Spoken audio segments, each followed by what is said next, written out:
Madame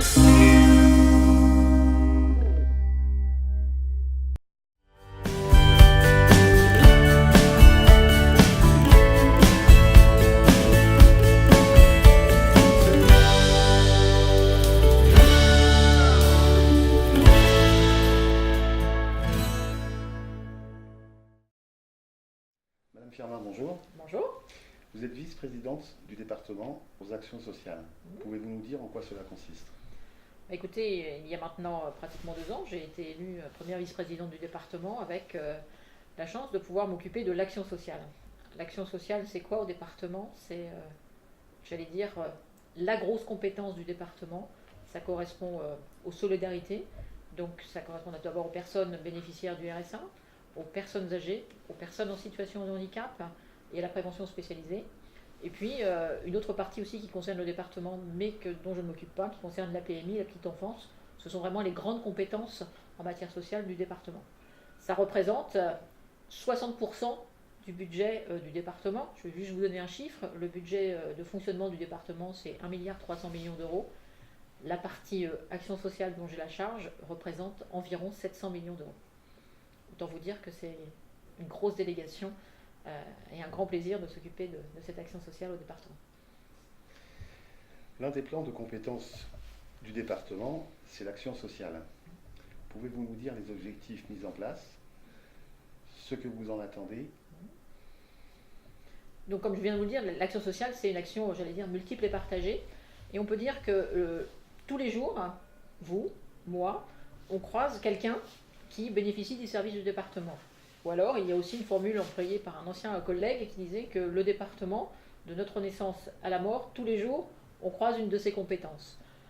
Les compétences dont j'ai la chance de m'occuper donc, concernent, comme je vous le disais, les bénéficiaires du RSA.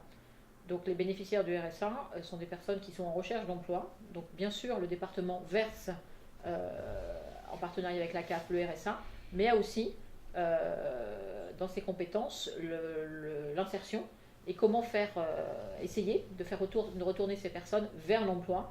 Et donc c'est aussi une des grosses actions, verser le RSA, mais aussi accompagner les personnes en recherche d'emploi vers le chemin du travail.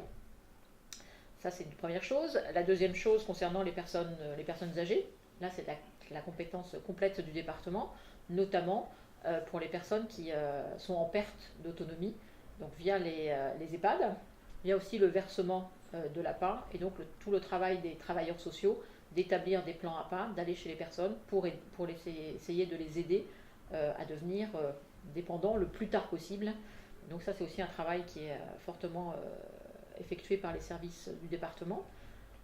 Les personnes en situation de handicap, au titre de ma mission de vice-présidente, je suis présidente de la MDPH, la Maison départementale des personnes en situation de handicap. Là, c'est une compétence partagée avec l'Agence régionale de santé, où nous avons à gérer le handicap pour l'ARS en ce qui concerne la partie médicale, mais pour le département en ce qui concerne toute la partie hébergement et prise en charge de l'hébergement des personnes en situation de handicap.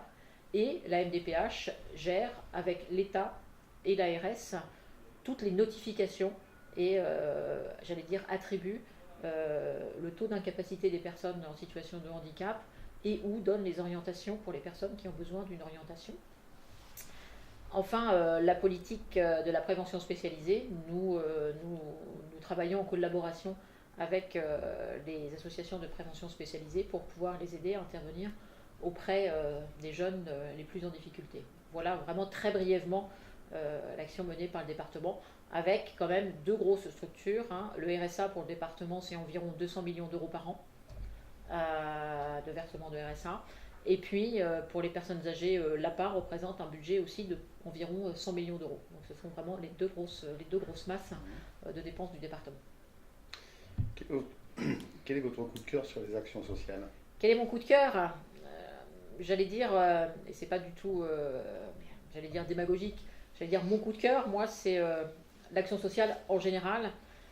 Je dois dire que, eu égard à mon parcours et à l'éducation que j'ai reçue, puisque j'ai été élevée dans un IME, j'ai habité dans un IME, je crois que l'action que doit mener le département vers les personnes en situation de handicap me tient à cœur, mais parce que j'avais des parents qui étaient éducateurs Et donc forcément, j'ai un peu baigné dans ce domaine et je suis fière aujourd'hui, un peu en leur mémoire, de pouvoir essayer d'œuvrer dans ce domaine.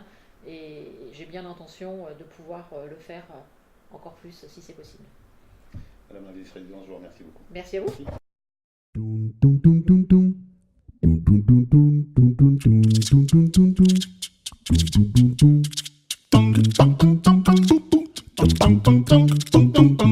Merci.